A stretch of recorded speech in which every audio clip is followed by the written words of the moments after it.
할렐루야. 교회 회복의 문을 활짝 열어주시고 오늘 두 번째 주일 예배를 드릴 수 있도록 저희들의 발걸음을 예배 자리에 인도해 주신 우리 하나님께 모든 감사와 찬양을 올려드립니다. 이제 다 같이 일어나셔서 우리 감사와 기쁨을 가지고 하나님 앞에 찬양하며 예배 가운데 나아가겠습니다.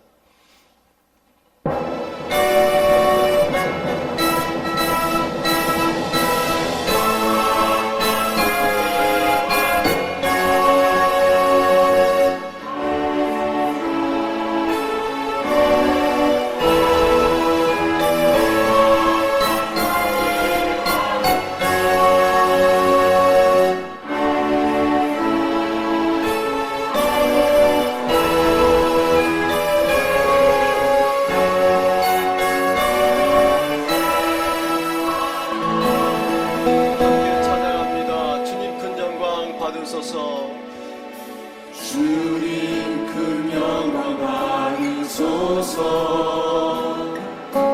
홀로 찬양 받으소서. 모든 이름 위에 뛰어난 그 이름 온 땅과 하늘이 다 찬양해.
전능하사 천지를 만드신 하나님 아버지를 내가 믿사오며 그 외아들 우리 주 예수 그리스도를 믿사오니 이는 성령으로 잉태하사 동정녀 마리아에게 나시고 본디오 빌라도에게 고난을 받으사 십자가에 못 박혀 죽으시고 장사한 지 사흘 만에 죽은 자 가운데서 다시 살아나시며 하늘에 오르사 전능하신 하나님 우편에 앉아 계시다가 저리로서 산자와 죽은 자를 심판하러 오시리라.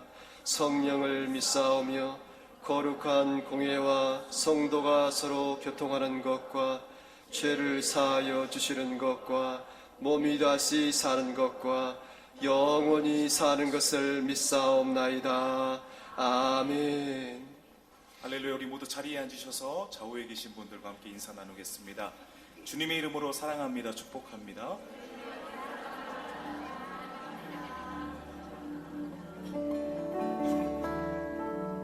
내 평생에 가는 길 순탄하여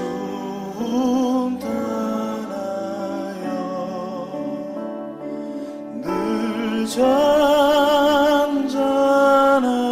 강 같은지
내 영혼 평안하네.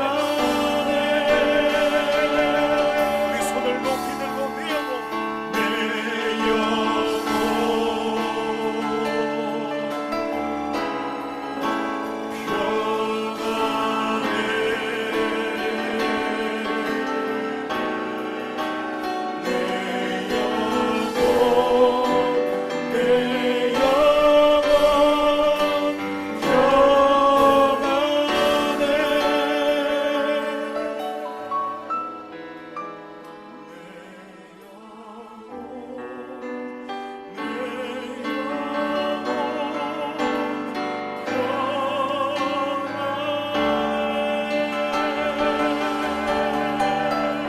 우리 마음에 평안을 주신 주님 감사합니다. 할렐루야. 우리 박수치면서 우리의 믿음을 다해 주님을 찬양하길 원합니다. 할렐루야.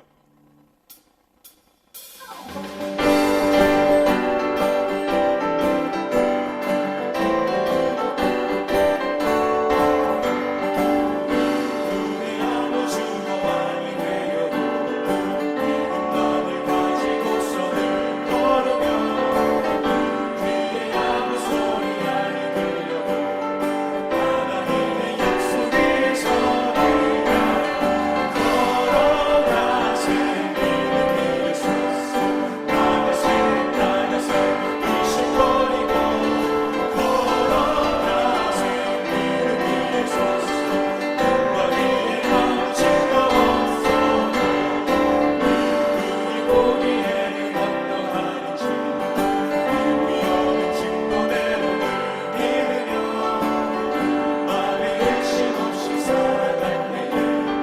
우리 소망 주 안에서 이루는 것은 걸어가세 믿음 위에 섰어 나가세 의심 버리고 걸어가세 믿음 위에 섰어 위에 아무 증거 없어도 주님의 거룩함을 두고 인생아 주 하나님 넘어지는 장미보다 귀한 모든 것을 믿는 자에게 능치 못할 모습들이 있을까.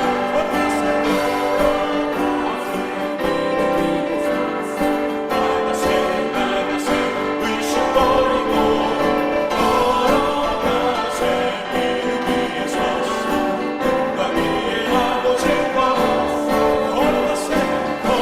걸어가세 믿음 위에 섰어 나가세 의심 버리고 걸어가세 믿음 위에 섰어 위에 아무 증거 없어. 걸어가세 믿음 위에 섰어 나가세 의심 버리고 걸어가세 믿음 위에 섰어 위에 아무 증거 없어.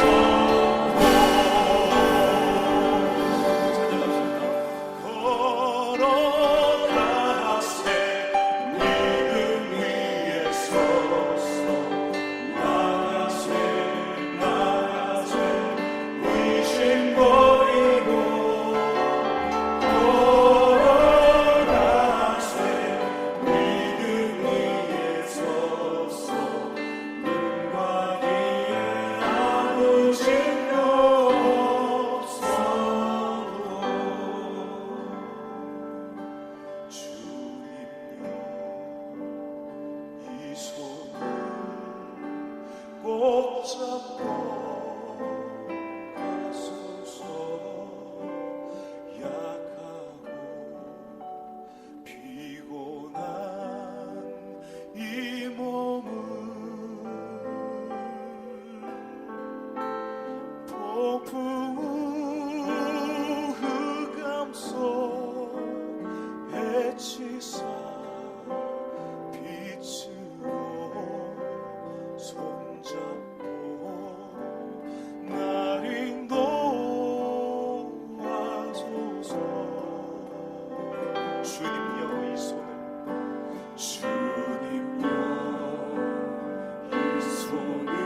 붙잡고 하소서.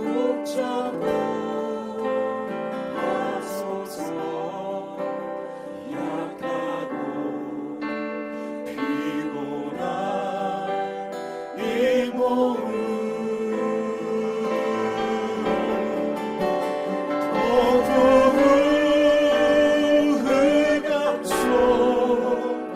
해치사 빛으로 손잡고 날 인도하소서.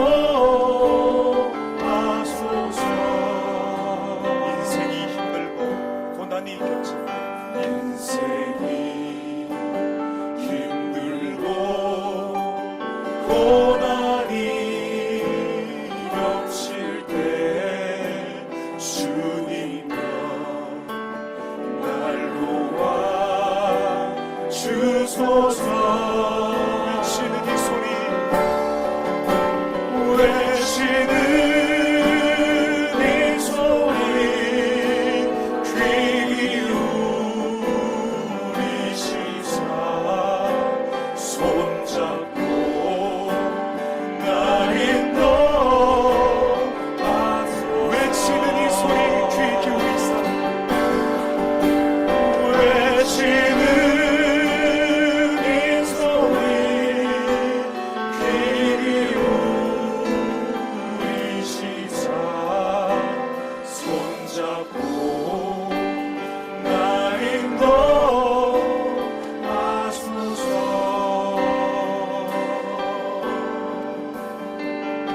주 너를 지키리 아무 때나 어디서나 주 너를 지키리 늘 좌우에 계신 우리 성도분들 함께 축복하면서 찬양했으면 하겠습니다. 주님은 당신을 지키시는 이이신 주 너를 지키리 주 너를 지키리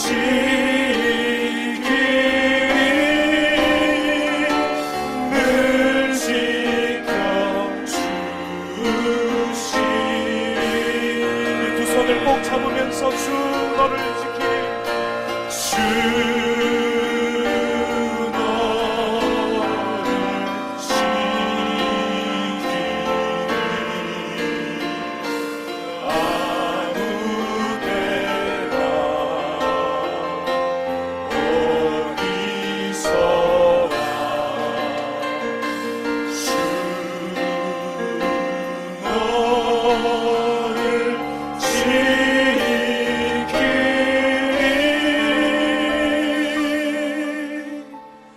늘 지켜주시리.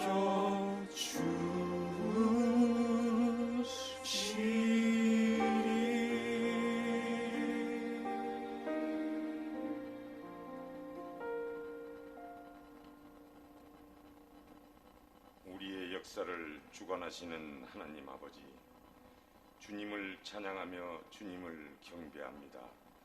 주님 홀로 영광 받으시옵소서. 상한 갈대를 꺾지 아니하시고 꺼져가는 심지를 끊지 않으시는 하나님 아버지, 그렇게도 갈망하고 소원했던 우리의 기도를 들어주셔서 광야 생활을 마치게 하시고 주님께서 친히 십자가에 달리사 피 흘려 사신 광복 제1교회를 회복시켜 주시며 사랑하는 성도들이 주님께 산 제사로 예배드릴 수 있게 하시니 참으로 고맙고 감사합니다. 이 시간 하늘문을 여시고 제단에서 흘러나오는 생명수로 우리의 영혼과 마음을 만져주시고 다스려 주시옵소서. 하나님, 다시는 우리 강북제일교회가 갈등과 대립이 없게 하시고 모든 환난에서 우리를 건져주시고 회복과 치유의 은혜만 있도록 도와주옵소서. 이 자리에 나와 예배하는 성도들 낙심하며 실족하는 영혼이 없도록 붙들어 주시고 견고하며 흔들리지 않도록 믿음으로 하나 되어 교회를 아름답게 세우고 섬길 수 있도록 성령 충만함으로 주님께 영광이 되고 우리에게 기쁨이 되게 하여 주옵소서. 교회를 멸망시키고 성도들을 분열시키는 악한 영의 세력들이 무너지게 하여 주옵소서. 한 길로 들어왔다 일곱 길로 도망하는 놀라운 역사가 나타나게 하여 주옵소서. 교회 회복을 위하여 매일같이 기도에 동참하는 많은 성도들에게 하늘의 신령한 복을 주시고 마음의 간구와 소원을 응답하여 주시옵소서. 하나님 아버지, 뜻하지 않는 폭력으로 병원에 입원한 성도들을 주님께서 위로하여 주시고 치료하여 주시옵소서. 하나님, 5월은 가정의 달이요 특별히 우리의 자녀들을 축복하여 주시고 하나님이 기뻐하시며 가정의 자랑이 되는 아이들로 자라게 하여 주시옵소서. 공의로우신 하나님, 교계 질서가 무너지고 있는 이때에 노회와 총회가 신중을 기해야 함에도 어처구니 없는 잘못된 판단과 판결로 성령의 뜻이 배제되고 온갖 거짓과 사탄의 유혹으로부터 헤어나지 오지 못하는 지도자들에게 회개의 영을 부어주사 주님을 두려워하는 주의 종들로 세워주셔서 한국교회를 회복시키고 부흥케 하여 주시옵소서. 사랑이 많으신 하나님, 세월호 참사로 인해 희생된 우리의 아이들과 유가족들을 주님께서 위로해 주시고 그들의 상한 마음과 몸을 치유해 주시옵소서. 나라를 위해 기도하오니 대통령과 위정자들에게 하나님을 두려워하는 마음과 주님을 경외하는 지혜를 허락하여 주시고 민족을 사랑할 수 있도록 붙들어 주시옵소서. 황영택 담임 목사님을 위해 기도합니다. 날마다 교회와 성도들의 아픔을 마음에 품고 눈물로 기도하시는 목사님, 위로해 주시고 주님의 크신 팔로 붙들어 주셔서 열방을 향하여 마음껏 복음을 외치며 증거하실 수 있도록 강하고 담대하게 하여 주시옵소서. 이 시간 단위에 세워주신 목사님을 성령의 두루마리로 덧입혀 주시옵소서. 주시는 말씀으로 우리의 연약함을 강하게 하여 주시며 교만이 낮아지게 하시고 상한 신념 등이 치유받고 돌아가 삶 가운데 소금과 빛의 사명을 잘 감당케 하여 주옵소서. 날마다 기도회를 인도하시는 부목사님과 전도사님들을 피곤치 않도록 영육간의 강건함을 허락하여 주시고 새 힘을 공급하여 주시옵소서. 교회에 속한 여러 기관들과 예배를 위하여 수종되는 손길들을 축복하시고 삶 가운데 강같이 흘러넘치는 은혜로 채워 주옵소서. 오늘도 정성껏 준비한 주은혜 성가대의 아름다운 찬양 받으시고 듣는 우리에게도 은혜가 되게 하여 주옵소서. 환난 가운데 우리를 구원하여 주시고 회복시키시는 예수님 이름으로 기도합니다. 아멘.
정말 귀한 찬양 들을 때마다 아무튼 나도 저 멤버였으면 참 좋겠다.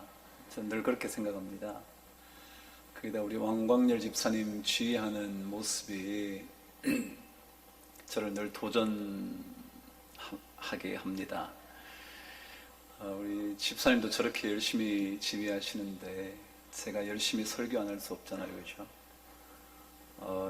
우리 왕 집사님께 큰 박수로 한번 격려 한번 해주세요.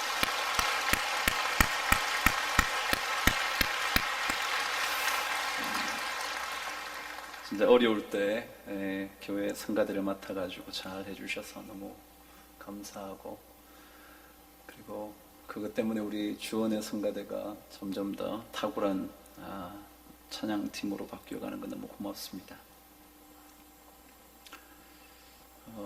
지난주에 제가 한 신문을 보다가 이런 기도문 하나를 발견했습니다. 한 시인의 시였는데 제목이 오래된 기도라는 시였습니다. 한번 들어보시죠. 눈을 감기만 해도 기도하는 것이다. 왼손으로 오른손을 감싸기만 해도, 그렇게 맞잡은 두 손을 가슴 앞에 모으기만 해도, 말없이 누군가의 이름을 불러주기만 해도, 노을이 질 때 걸음을 멈추기만 해도, 꽃진 자리에서 지난 봄날을 떠올리기만 해도 기도하는 것이다. 그렇습니다. 삶이 간절하면 기도가 됩니다. 정말 눈을 감기만 해도 기도의 제목들이 저절로 떠오릅니다. 기도하기 위하여 손을 맞잡기 시작하는 순간 우리의 마음속에 수많은 기도의 제목들은 이미 하나님께 올라갑니다. 기도 중에 누군가의 이름을 부르기만 해도, 자녀의 이름을 부르기만 해도, 사랑하는 남편의 이름을 부르기만 해도 이미 기도는 시작된 겁니다. 아니, 정말 시인의 말대로 길을 가다가 잠시 멈추어 서는 순간이 있기만 해도 마음속의 간절함이 기도로 바뀌는 겁니다. 요즘 우리 교회 참 쉽지 않은 하루하루를 지나갑니다. 저절로 정말 기도가 되죠. 하나님께서 우리에게 허락하신 성전으로 되돌아왔지만, 그러나 쉽지만은 않죠. 지난주 목요일 날 많은 성도들이 이곳으로 와서 성전을 청소했습니다. 수백 명이 와서. 분당만이 아니라 교육관에요, 지하 몇 층까지요, 마치 황폐된 어떤 장소를 정갈하게 다듬는 그런 시간들이었죠. 공간이 깨끗해진다고 모든 게 깨끗해진 것이겠습니까? 그렇지 않을 거예요. 앞으로도 얼마나 많은 시간 우리가 간절한 기도로 이 교회를 세워가야 하는지 여러분과 제가 이제 겪게 되겠죠. 그러나 기도하면서 이 일을 잘 마무리할 수 있으면 좋겠습니다. 제가 일부에도 그런 얘기 했습니다. 빠삐용이라는 영화 얘기요. 아마도 빠삐용이라는 얘기를 들으면 이 이야기는 거의 다 기억할 것처럼 생각이 되어집니다. 빠삐용, 불란서로 나비라는 뜻이래요. 아시는 분 잘 아시겠죠? 나비처럼 홀홀 날아가는 자유로움을 꿈꾸는 그런 영화입니다. 자신이 죽이지 않은 살인사건으로 한 사람이 감옥에 갇히죠. 그곳은 결코 빠져나올 수 없는 악명 높은 감옥이라고는 했습니다. 그곳에 수감된 살인죄로 누명을 쓴 그가 한 번씩, 두 번씩 그 감옥을 탈출하려고 시도를 하는 겁니다. 그러나 엄청난 요새처럼 세워져 있는 감옥을 탈옥하기라는 것은 그리 쉽지 않았습니다. 몇 번의 도전, 몇 번의 실패로 그는 마침내 독방에 갇히죠. 독방 생활 오래 하는 것 사람을 피폐하게 할 뿐만 아니라 그 감옥 안에만 있어도 말라버리기 십상이죠. 빛이 거의 들어오지 않는 독방에 갇혀있는 그가 점점 더 심신이 쇠약해지기 시작합니다. 그러다가 꿈을 꿉니다. 아마도 환상이었을지 모르죠. 그 영화의 주인공이 사막을 걸어갑니다. 저 멀리 반대편에는 그를 심판하기 위한 배심원과 재판관이 기다리고 있습니다. 그들을 본 그가 이렇게 외치죠. 난 무죄라고. 난 아무도 죽이지 않았다고. 그런데 그때 재판관이 그렇게 말했대죠. 그 유명한 대사이죠. 그래, 당신은 살인죄로 기소되어 이곳에 온 것이 아니지. 그러나 인생의 가장 엄청난 죄를 저질렀기 때문에 여기에 온 것이지. 그건 바로 당신의 삶을 낭비한 죄라네. 그랬답니다. 삶을 낭비한 죄. 우리 예수 믿고 살아요. 사도 바울도 세월을 아끼라 때가 악하니라 그런 말씀을 전해줬죠. 세월을 아낀다는 말, 아껴야 될 텐데 함부로 써버린 인생일까봐, 예수를 믿는다고 하지만 가치 없는 것들을 위하여 인생을 낭비할까봐, 영원히 남을 것이 아닌 잠시 있다가 사라져버릴 것을 위하여 인생의 수많은 시간들을 허비해버릴까봐 사도 바울도 세월을 아끼라고 그러죠. 우리 그리스도인의 삶, 좀 더 세상 사람들보다야 세월을 아끼는 삶이겠죠. 그래도 적어도 일주일에 한 번씩 정도는 말씀 앞에서 자기 자신을 비추어 볼 테니까요. 아니 그래도 남들보다는 한두 번은 더 손을 모아 기도할 테니까요. 다른 사람들과는 다르게 어쩌면 더 간절하게 손을 가슴에 모아 눈을 감을 테니까요. 그래도 한 번쯤은 더 자신의 삶 속에 무슨 일이 일어나는지 하나님 앞에서 살펴볼 테니까요. 우리 교회가 다시 회복되는 일, 이 일에는 수많은 기도와 수많은 수고와 헌신이 필요하다고 생각합니다. 쉽지 않을 겁니다. 그러나 여기까지 오셨다면 이제는 돌아갈 수 없잖아요. 하나님께서 광야길을 마치고 난 다음 가나안을 손에 넣게 해주셨지만 그 가나안 땅은 그냥 얻어지는 게 아니었죠.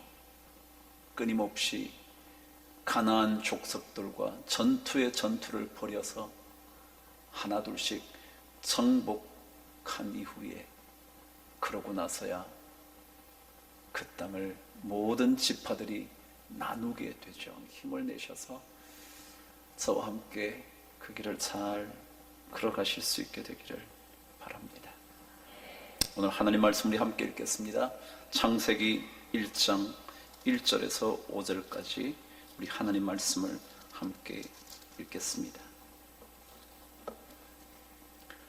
창세기 1장 1절에서 5절까지 저와 한 목소리로 하나님의 말씀을 받들어 읽겠습니다. 함께 읽으시죠. 시작. 태초에 하나님이 천지를 창조하시니라. 땅이 혼돈하고 공허하며 흑암이 깊음 위에 있고 하나님의 영은 수면 위에 운행하시니라. 하나님이 이르시되 빛이 있으라 하시니 빛이 있었고 빛이 하나님이 보시기에 좋았더라.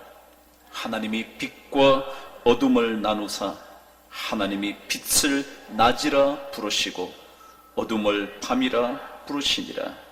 저녁이 되고 아침이 되니 이는 첫째 날이니라. 아멘. 창세기 1장 그 말씀, 여러분 이 말씀을 읽으시면서 혹시 이런 생각은 해보신 적 있으신가요?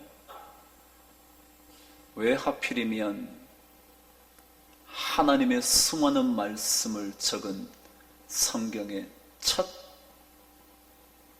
구절에 천지를 창조하신 이야기를 한 걸까?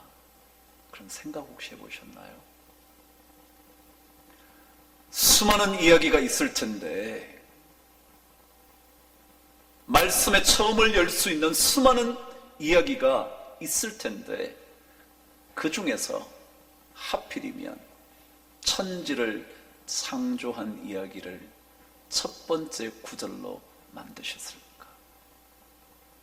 오히려 십자가에 달리신 예수 그리스도 얘기를 했으면 좋지 않았을까? 아니요, 수많은 이야기들 중에 왜 하필이면 이 성경의 첫머리글을 그렇게 연 것일까요?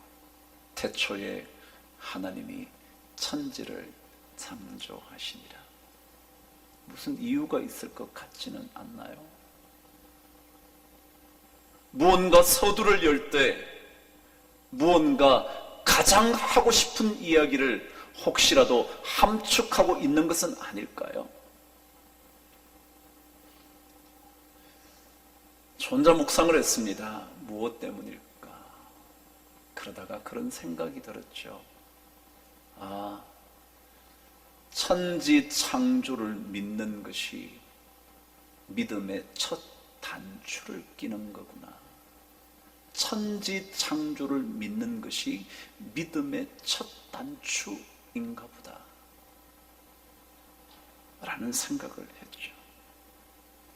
여러분과 저의 믿음을 확인하는 첫 번째 시험지가 당신은 과연 하나님의 천지 창조를 믿습니까? 라는 질문이라는 거죠.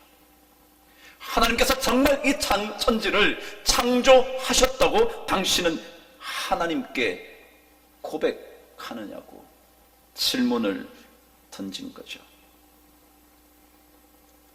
여러분과 제가 오늘 기도했지만 사도들의 믿음의 고백의 첫 번째 내용은 창세기 1장 1절의 내용입니다.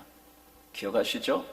전능하사 천지를 만드신 하나님 아버지를 내가 믿는다고.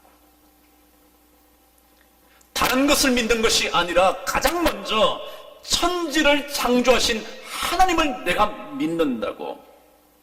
그러니까 천지를 지으신 하나님을 믿는 것에서 신앙의 모든 자물쇠들은 하나둘씩 풀려가기 시작한다는 겁니다. 그래 여러분, 천지 창조를 믿으십니까? 그렇다면 과연 천지를 창조하셨다는 것을 믿는다는 의미가 뭘까? 고민해 봐야겠죠. 그래, 하나님께서 천지를 창조하셨지 라고 믿는다는 것은 과연 어떤 의미를 우리에게 가지고 있는 것이길래 이 수많은 하나님의 말씀의 첫 번째 구절로 하나님께서 태초에 천지를 창조하셨다는 말씀을 적은 것일까? 묵상해 볼 필요가 있는 거죠. 오늘 여러분과 제가 첫 번째로 묵상할 단어 하나는 바로 역시 창조입니다.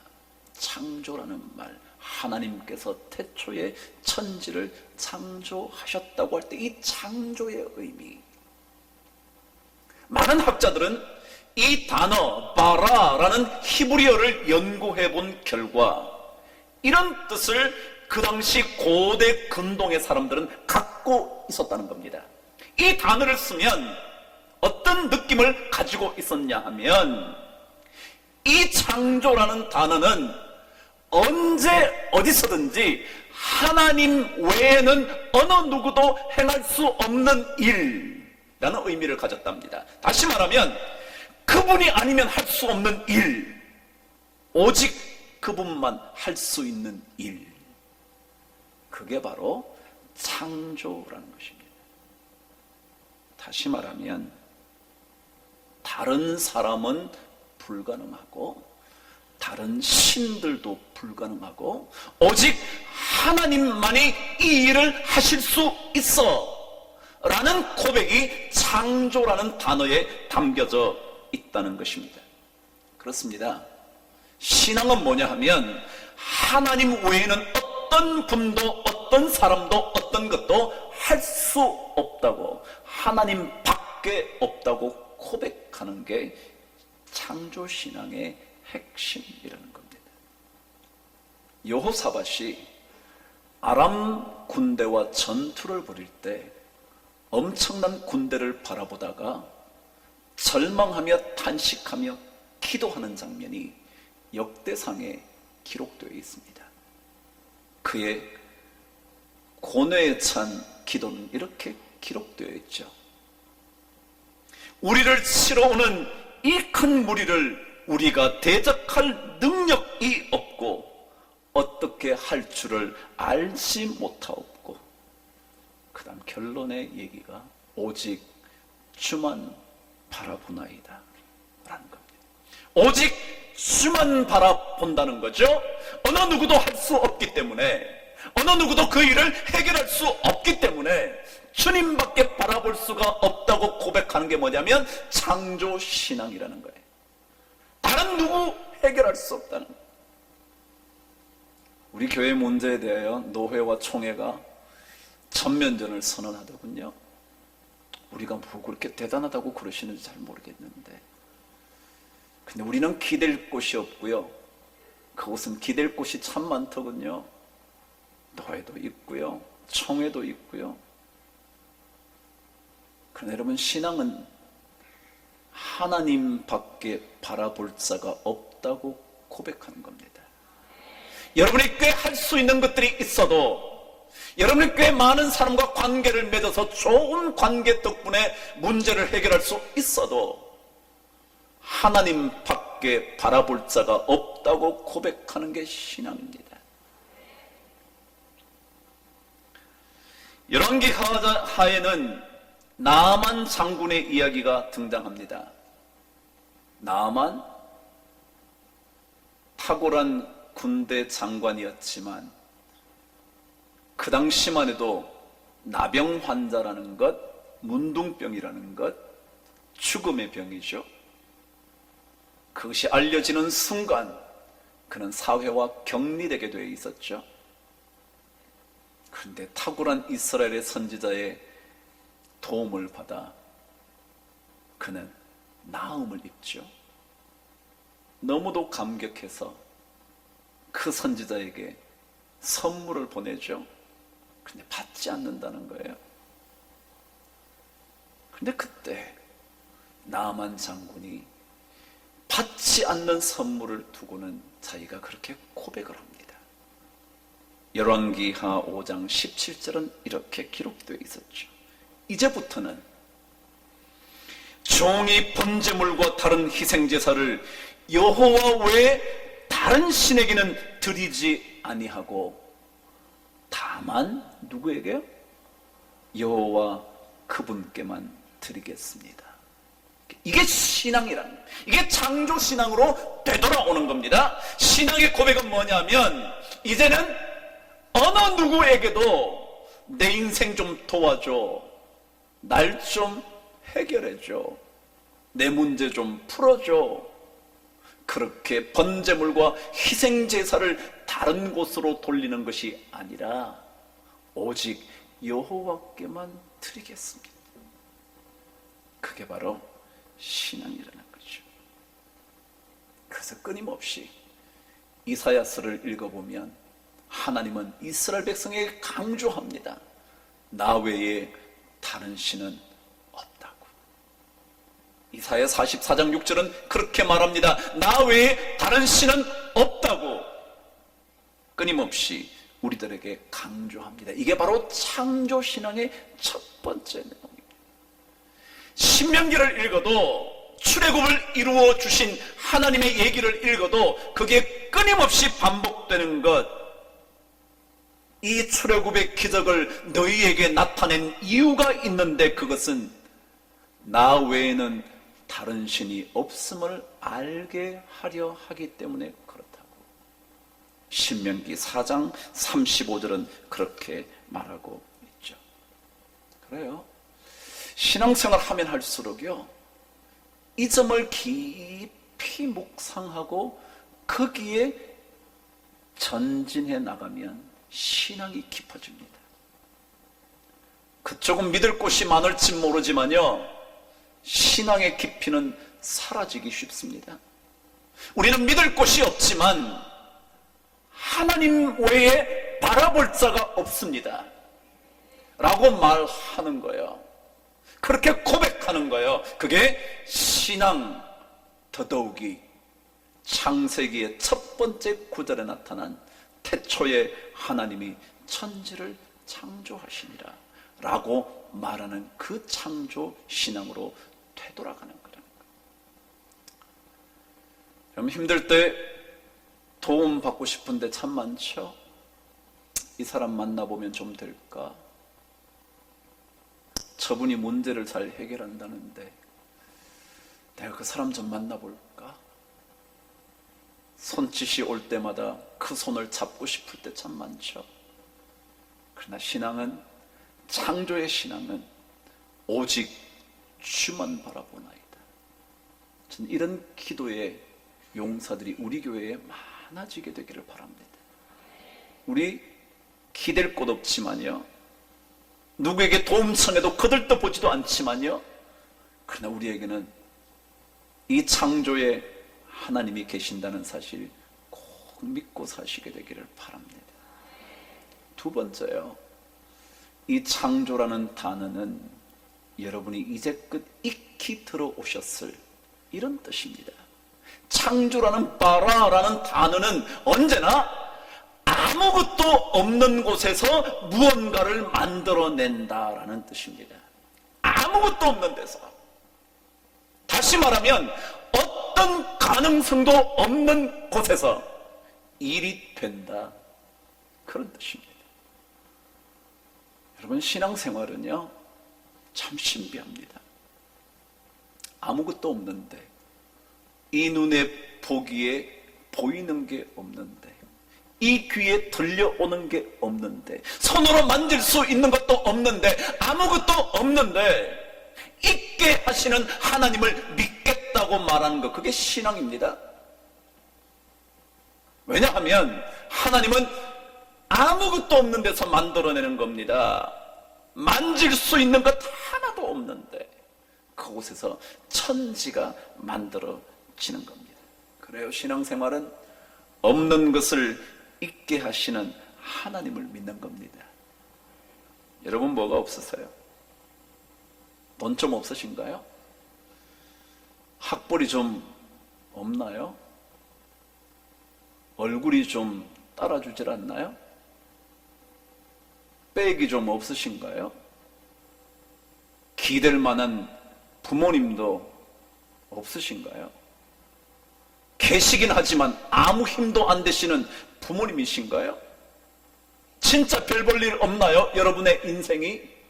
그래서 어떤 가능성도 없나요? 잘 되셨습니다. 하나님 그분을 바라볼 수 있게 된다면 잘 되신 겁니다. 왜냐하면 하나님은 아무것도 없지만 아무것도 없어서 해결할 가능성이 0%에 불과해도 하나님은 있게 하실 수 있는 분임을 저희들은 믿습니다. 창조의 하나님을 믿는다는 것, 그런 겁니다. 그래서 이사야는 그의 이사야서 43장 19절에서 20절까지 이렇게 말을 했죠. 유명한 말씀입니다. 보라, 내가 새 일을 행하리니 이제 곧 나타낼 것이라. 이제 보여주겠다는 거예요. 없었는데요. 없었는데 나타내 있게 해주겠다는 거예요. 너희가 그것을 알지 못하겠느냐? 반드시 내가 광야의 길을, 사막의 강을 내리니 내 백성, 내가 택한 자에게 마시게 할 것임이니라. 아멘. 광야요? 아무것도 없습니다. 광야니 사람이 다닐 이유도 없습니다. 다닐 길도 없습니다. 그래서 거기에 길이 나 있을 리가 만무하겠죠. 길이라는 것은요, 필요가 있어야 다니는 겁니다. 통상을 위해서 다니든지, 무역을 위해서 다니든지, 등산을 위해서 다니든지 필요가 있어야 다닙니다. 그런데 광야는 아무런 필요가 없습니다. 그래서 아무도 가지 않습니다. 그래서 아무도 길을 만들어 놓은 적이 없습니다. 그런데 그 없는 광야에서 하나님이 길을 내시겠다. 사막이요? 사막에 무슨 강이 있습니까? 강이 있다면 사막이겠습니까? 초원이지. 그런데 그 사막에 물이 흐를 수 있도록 만들어 주시겠다는 거예요. 아무것도 없는데. 그래서 신앙생활을 하면 삶의 차원이 달라집니다. 왜요? 아무것도 없어서 모든 사람들은 낙심하며 살 수밖에 없는데, 예수 믿는 사람들은 아무것도 없지만 없는 것 중에서 있게 하시는 하나님을 믿으니까 삶의 차원이 전혀 다르다는 겁니다. 예수를 믿지 않으면 2차원의 삶을 산다면, 예수 믿으면 3차원으로 사는 겁니다. 예수 믿지 않는 사람들이 3차원의 세계를 산다면 우리는 4차원의 세계를 삽니다. 왜요? 하나님은 없는 것 중에 있게 하시거든요. 그럼 지구의 중력이 닿지 않는 곳에 가면요, 중력의 힘이 작동하지 않기 때문에 키가 큰데요, 뼈가 눌릴 일이 없으니까 누른 안 되는 거죠. 키 크시고 싶으면 우주여행을 다녀오세요. 그럼 적어도 3, 4cm는 큰답니다. 여러분 보세요. 아무것도 없는 곳은요, 무언가 없기 때문에 무언가 나타날 수 있는 공간이에요. 그럼 못 믿으세요? 그래서요, 우주인들이 다녀오고 나면요, 다시 지구의 중력에 적응하는 기간을 가져서 몸이 정상적으로 되돌아야 된다. 뼈가 늘어났다가 뭐요? 줄어들어야 된다는 거지.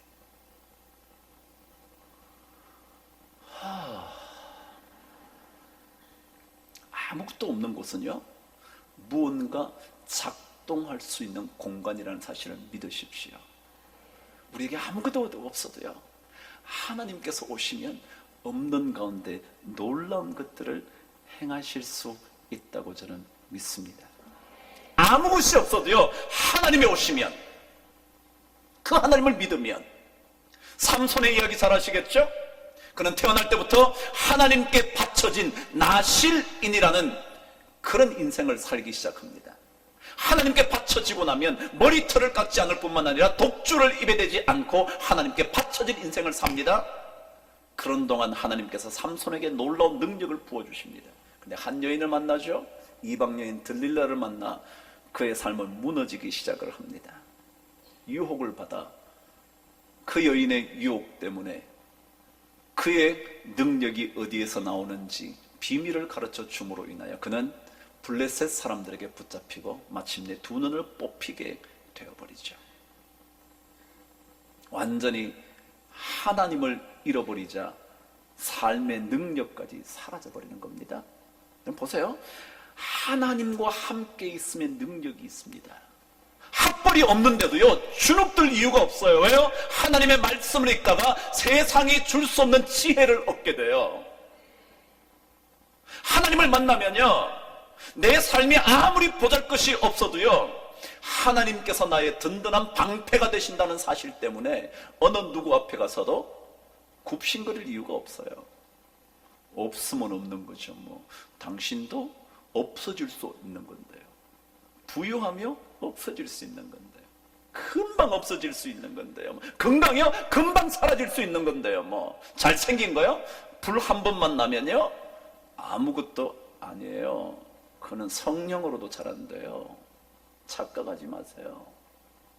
그러니까 우리 예수 믿는 사람들은 예수 믿는 것 때문에 삶의 차원이 달라지거든요. 예수 만나면 능력이 생기거든요. 드디어 삼손이 능력을 다 뺏겨버려서 블레셋 사람들의 조롱거리가 되죠. 그럼 다시 그가 하나님께 되돌아오면서 기도를 합니다. 두 눈이 뽑힌 채로 하나님, 주 여호와여 구하옵나니 나를 생각하여 주옵소서. 하나님이여 구하옵나니 이번만 나를 강하게 하사 원수를 단번에 갚게 하소서. 삼손의 두 눈을 빼버렸으니 이제 블레셋 사람들은 두려워할 것이 없어져 그들은 수많은 사람을 불러놓고 잔치를 벌이죠. 3,000명 가량이 그곳에 모여들었대죠. 그런데 그가 하나님께 기도하면서 마지막 능력을 간구할 때 소년의 도움을 받아 두 기둥 사이에 서게 된 삼손이 하나님께 기도함으로 힘을 얻어 그 기둥을 무너뜨리고 그 안에 있는 3,000명이 다 죽임을 당하죠. 그것을 사사기는 이렇게 기록을 했습니다. 삼손이 죽을 때에 죽인 자가 살았을 때에 죽인 자보다 더욱 많았더라. 그래요? 하나님을 만나면 능력이 생깁니다.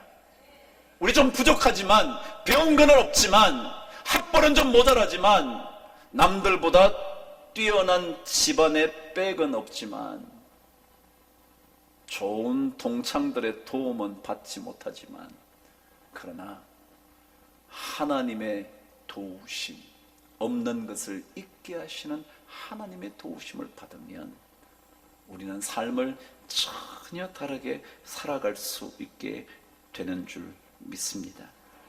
우리 모든 성도들이 이 창조주 하나님을 믿음으로, 없는 것을 있게 하시는 창조의 하나님을 믿으심으로 큰 은혜를 누리시게 되기를 바랍니다. 제가 1부 때는 안 했는데요, 반주자 빨리 나오세요. 여러분이 찬양하시죠. 하나님은 너를 지키시는 자. 그 다음 뭐예요? 모르시나요? 하나님은 너를 도우시는 자, 너의 우편에 그늘이 되신대요. 힘들 때 쉴 수 있는 그늘이요. 근데 그 도움이 어디서부터 온대요? 천지를 지으신, 그리고 또 누구를 지으시냐? 나를 지으신 그분에게로부터 도움이 온대요. 한번 불러보실래요?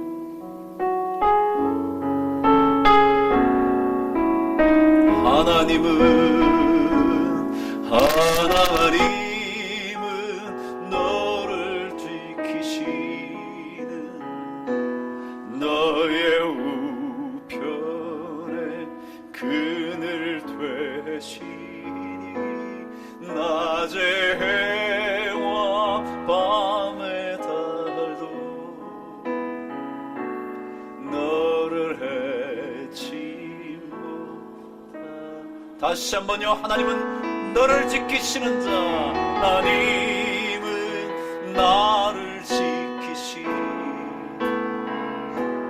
나의 우편에 그늘 되시 낮의 해와 밤의 달도 너를 해치 못하리. 눈을 들어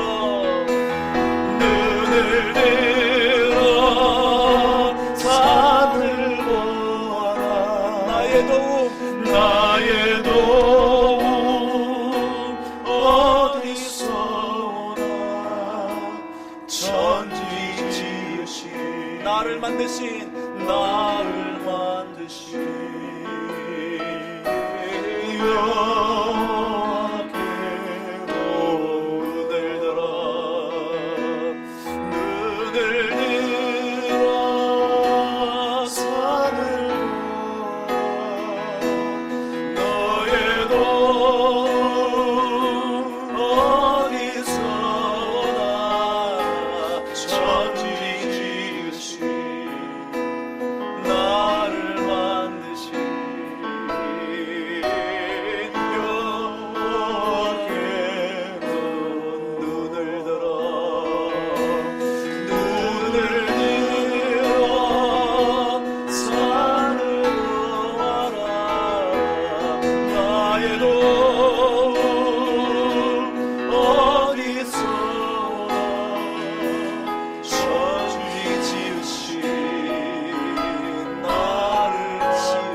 전능하신 하나님 여호와께로다.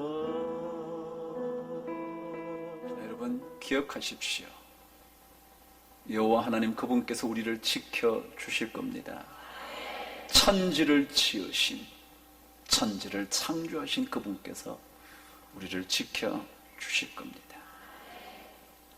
그래서 여러분 이 창조주 하나님을 믿으심으로 전혀 다른 인생의 주인공 되시고 불가능이라 생각했던 것이 하나님의 능력으로 가능케 되는 은혜를 체험하며 사시게 되기를 바랍니다.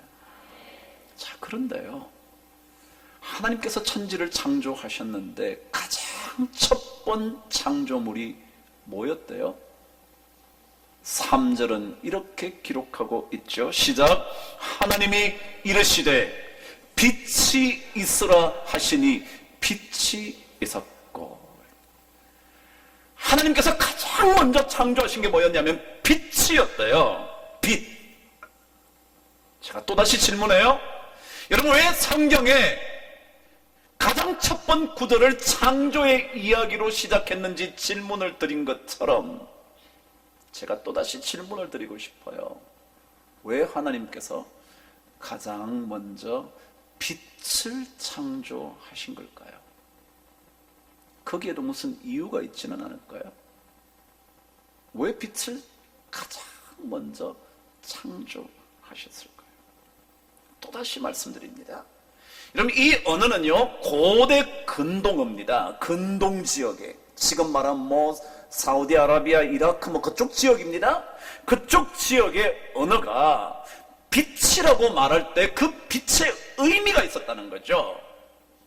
그 빛의 가장 중요한 의미가 뭐였냐 하면 빛은 생명이다라는 것이었습니다. 그렇죠. 빛이 없이는 어떤 생물도 식물도 성장할 수 없고 생장할 수 없습니다. 빛이 없으면 모든 것은 죽어버리고 맙니다. 중요한 겁니다. 빛은요 생명입니다. 시편 하나님의 말씀 36편 9절에 보면 이렇게 되어 있습니다. 진실로 생명의 원천이 주께 있사오니. 자, 보세요. 생명의 원천이 하나님께 있대요. 그 다음 말이 뭐냐면 그 주의 빛 안에서 우리가 주의 빛을 보리이다 그랬습니다. 여러분, 저 같으면요, 제가 늘 그러다니던 철학과 출신이라고, 철학은 논리를 자꾸 생각한다고요? 논리로 얘기하면 이렇게 얘기해야 돼요. 진실로 생명의 원천이 주께 있사오니 주의 생명 안에서 우리가 생명을 보리이다. 그래야 맞아요. 그렇죠? 그래야 훨씬 더 쉽잖아요. 생명의 원천이 주께 있으니까 우리가 주의 생명 안에서 우리도 생명을 얻자. 이래야 글이 딱 맞아떨어져요. 근데 그렇지 않고 어떻게 적혀졌냐면 진실로 생명의 원천이 주께 있사오니 주의 생명이 아니라 빛 안에서 우리가 빛을 보겠다. 다시 말하면 생명이라는 것과 빛은 동일한 동의어로 쓰여진 거예요. 동의어. 그래서 제가 가장 지금도 잊지 않는 시편 27편 1절의 말씀에, 여러분 제가 이 말씀을 몇 번 드렸기 때문에 이제는 외우셔야 돼요. 말씀은 못 외워도 저기에 뭐가 있지 그건 알아요. 그게 뭐라고 해요? 여호와는 나의 빛이요 나의 구원이시니 내가 누구를 두려워하리요. 여호와는 생명의 능력이시니 내가 누구를 무서워하리요. 보세요. 여기도요. 잘 보세요. 여호와를 어떻게 설명했냐면 여호와는 나의 빛이요.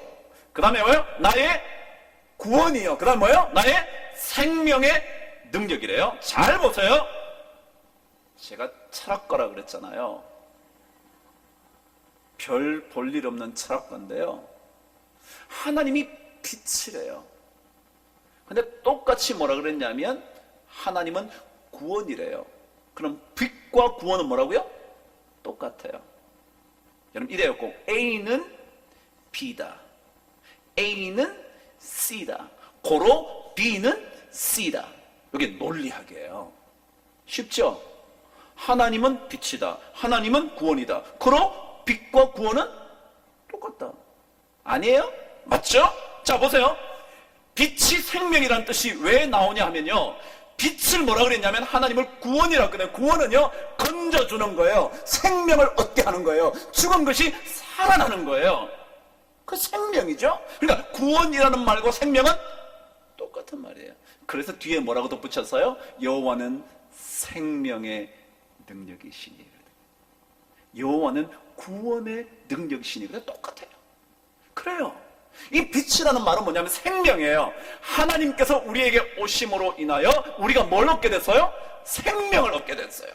영원한 생명이요. 남들은 가질 수 없는 생명이요. 남들은 다른 것 쫓아갈 때 우리는 영원한 생명이요. 이 생명 없이는 다른 것은 다 소용이 없거든요.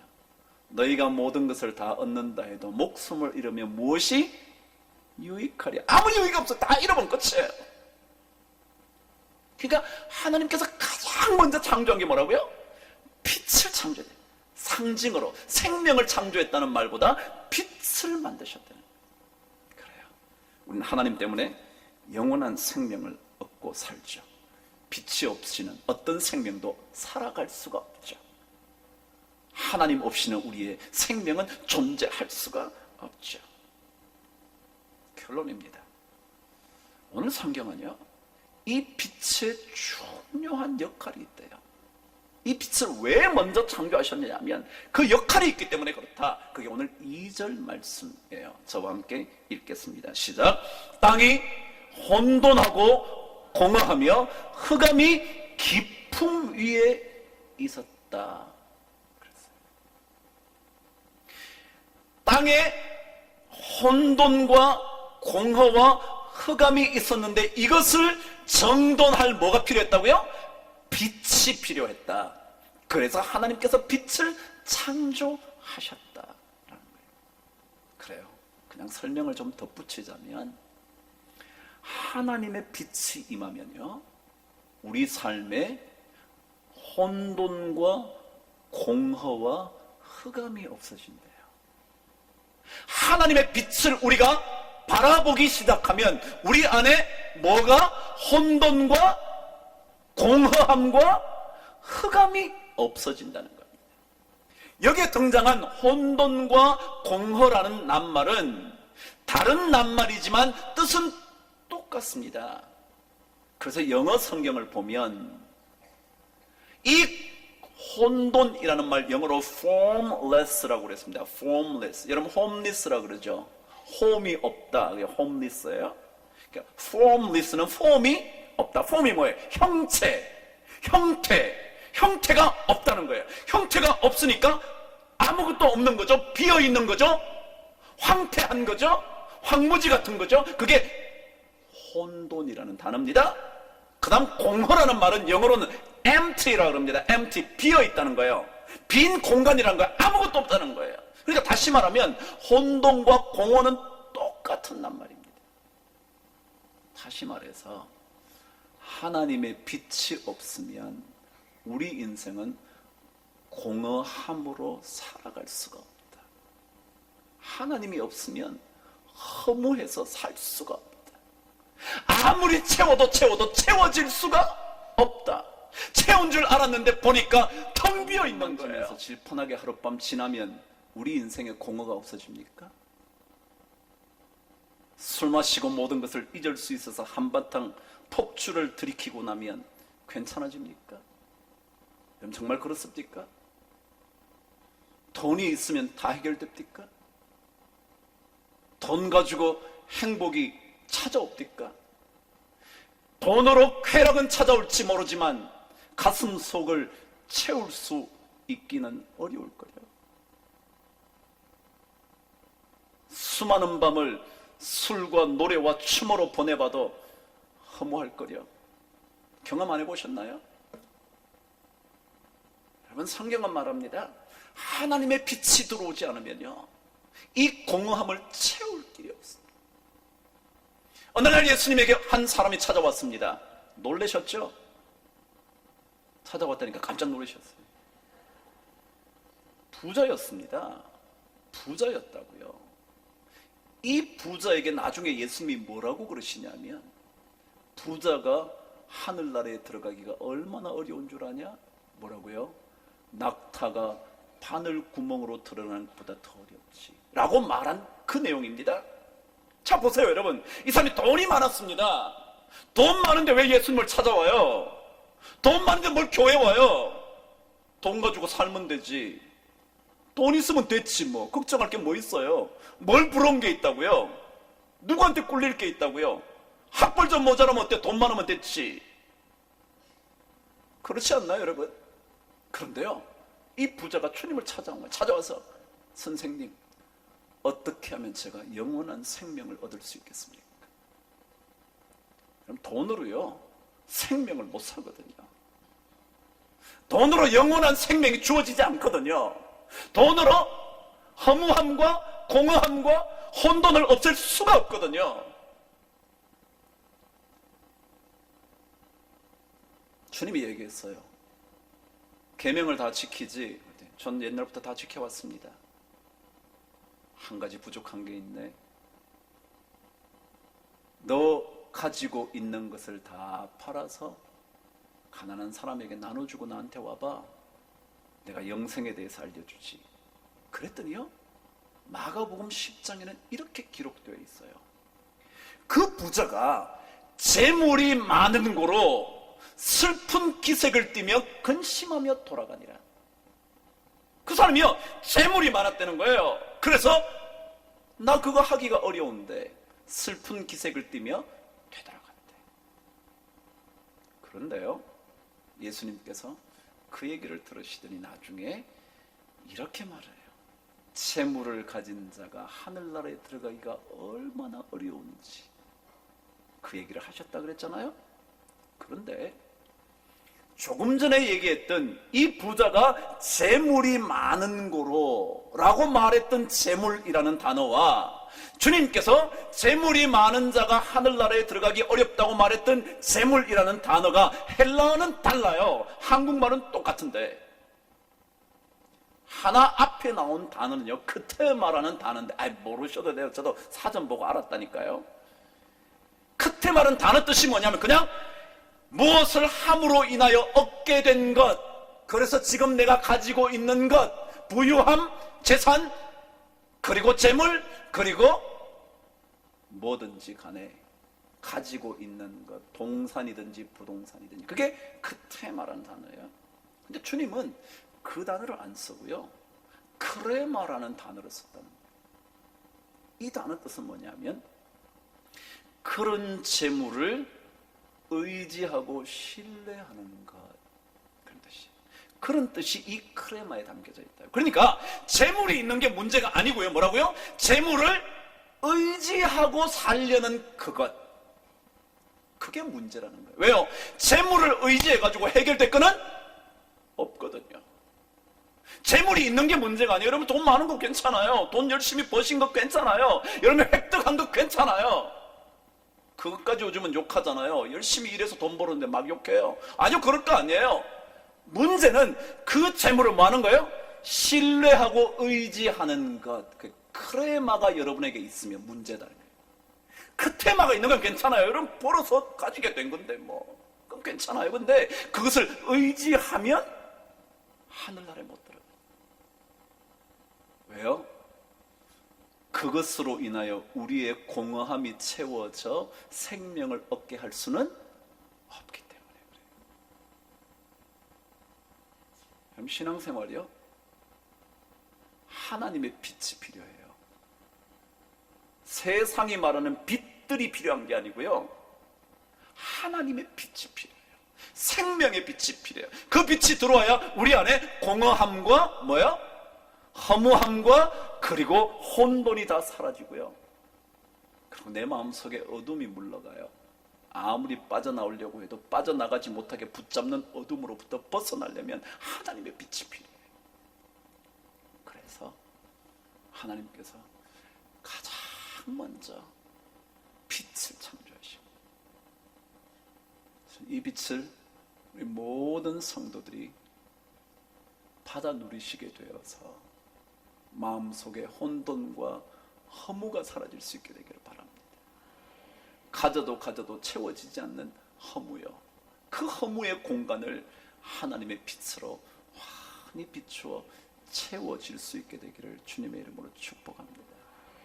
여러분 모두에게 우리 교회에 이 하나님의 빛이 정말 강하게 비추어져서 하나님의 보호하심의 은혜를 꼭 받게 되기를 주님의 이름으로 축복합니다. 기도하겠습니다. 하나님 아버지, 하루하루가 힘들지만 하나님의 빛을 바라보기로 결단하고 이 자리에 머리를 숙인 모든 성도들에게 주의 빛의 능력을 환히 비추어 주시옵소서. 그래서 공허함을 극복하게 하시고 허무함에서 빠져나오게 하여 주시고 생명의 능력을 가지고 살아갈 수 있도록 축복하여 주시옵소서. 하나님 아버지, 우리 교회에 주의 빛이 필요합니다. 구석구석마다 비추어져 어둠이 물러가야 되겠사오니 하나님 아버지, 주의 빛, 하늘의 빛, 하나님의 빛을 비추어 주시옵소서. 그래서 우리 모든 성도들에게 정말 감격으로 하나님 앞에 올려드리는 제사가 빨리 드려질 수 있도록 은혜를 베풀어 주시옵소서. 우리 성도들의 삶 가운데서도 이 혼돈과 공허와 흑암을 주의 빛으로 잘 물리칠 수 있도록 축복하여 주시기를 예수 그리스도 이름으로 기도드리옵나이다. 아멘.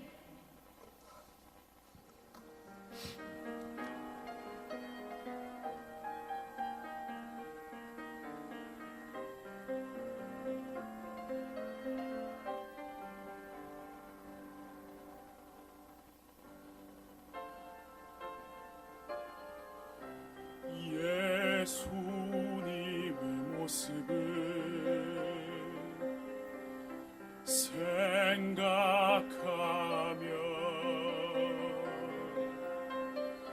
늘 항상 내 마음 평안해.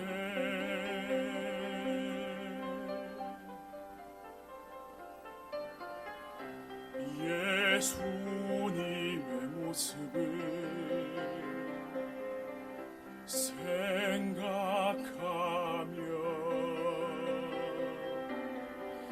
내 맘에 기쁨이 가득 넘치네.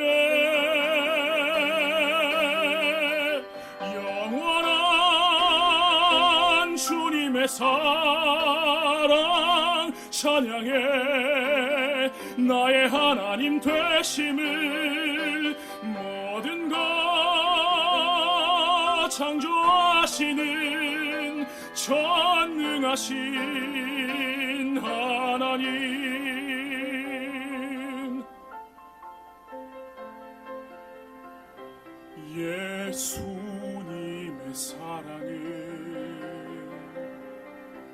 느낄 때면 아무것 없어도 충분해.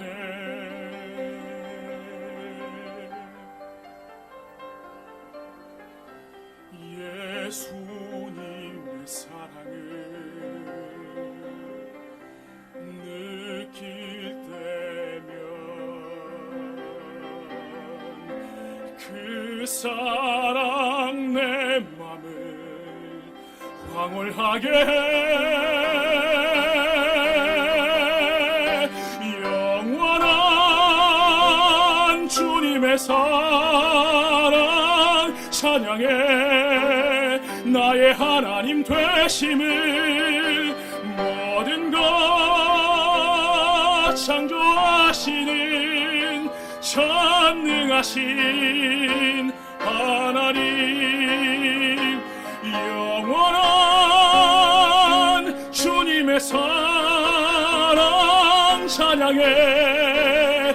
나의 하나님 되심을 모든 것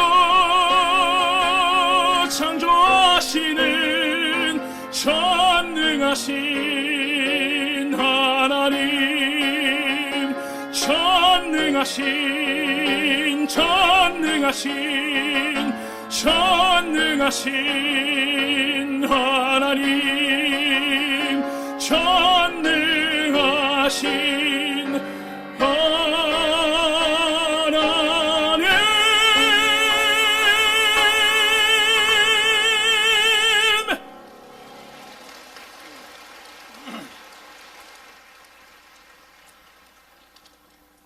기도드리겠습니다.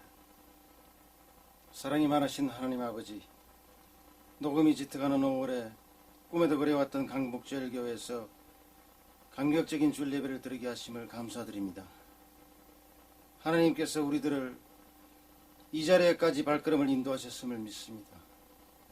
오래 참고 인내하며 눈물로 기도했던 모든 것을 하나님께서 잘 알고 계시오니 남아있는 문제도 간섭하시고 해결하여 주시옵소서. 주님의 피값으로 세우신 강북제일교회가 황폐해졌고 세상 사람들에게 조롱받는 교회가 되었습니다. 담임 목사님과 함께 무너진 교회를 이렇게 세우기에 부족함 없게 하시고 목회의 비전을 펼칠 수 있도록 힘과 능력 주시기를 기도합니다. 하나님 말씀만이 모든 것의 기준이 되게 하시고 하나님을 기쁘게 하는 교회, 세상의 빛이 되는 교회로 세워주실 것을 믿고 간구드립니다. 우리가 받은 고난은 축복이 되며 주님께서 홀로 받으시는 영광스러운 빛이 되게 하여 주시옵소서. 주신 말씀에 감사하여 정성껏 예물을 드립니다. 세워지는 곳마다 공의가 드러나게 하시고 하나님 나라가 확장되게 하여 주시옵소서. 이 모든 말씀 우리를 사랑하는 예수님 이름으로 기도했습니다. 오늘 처음으로 우리 이곳에 와서 첫 번째 애기 기도를 하게 됐네요.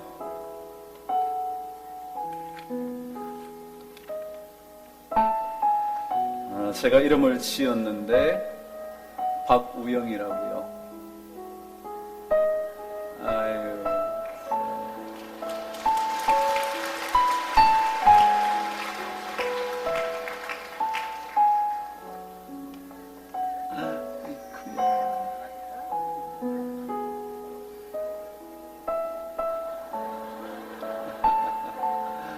이야, 보이나요, 얼굴이?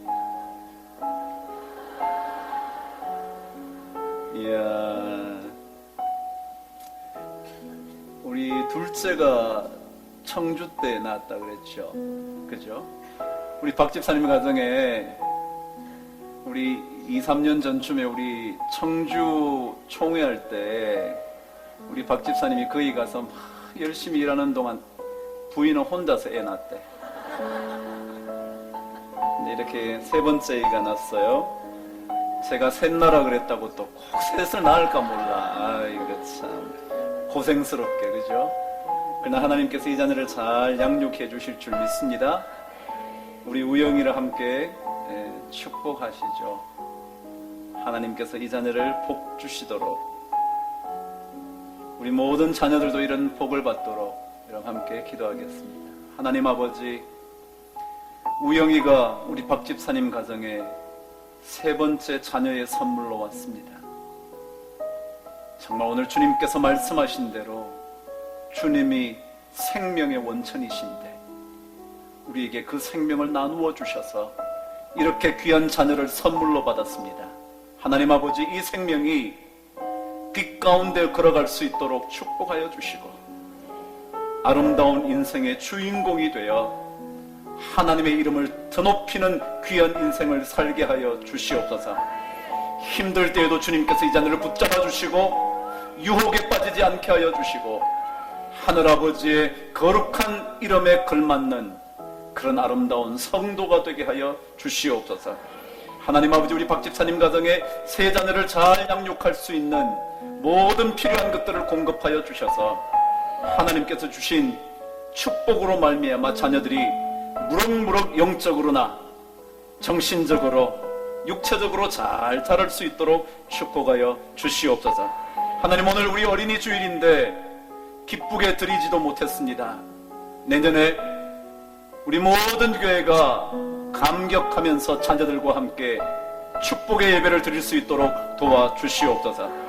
특별히 아버지님, 이 우영이뿐만 아니라 우리 교회의 모든 자녀들이 우리 부모님들의, 할아버지 할머님들의 간절한 기도의 복을 충족히 받아 살 수 있도록 도와주시옵소서. 귀한 생명 우영이를 주신 주님께 감사를 드리며 예수 그리스도 이름으로 기도드리옵나이다. 아멘.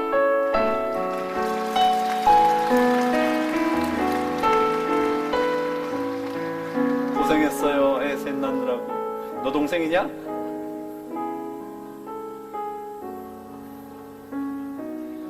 어? 아, 얘가 어디에서 1호로?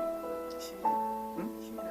아, 얘가 또 시민회관에서, 어느 시민회관? 노원 뭐 시민회관에서 또 얘가 기도받았다네. 또.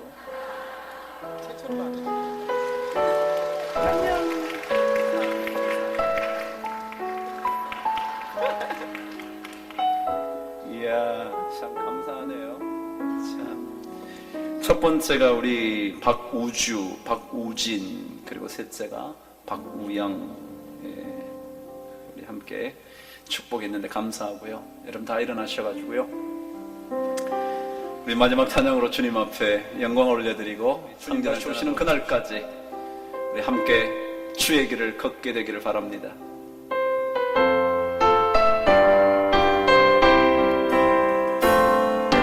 주님 다시 오실 때까지 나는 이 길을 가리라. 영광을 내 주님 나를 맞아주시니 나의 가는 이 길 끝에서 나는 주님을 보리라. 영광을 내 주님 나를 맞아주시니 주님 다시 오실 때까지 주님 다시 오실 때까지 나는 일어나 달려가리라. 주의 영광 온갖 덮을 때 나는 일어나 노래하리. 내 사모하는 주님 온 세상 구주시라. 내 사모하는 주님 영광의 왕이시라. 주님 다시 오실 때까지 주님 다시 오실 때까지 나는 일어나 달려가리라. 주의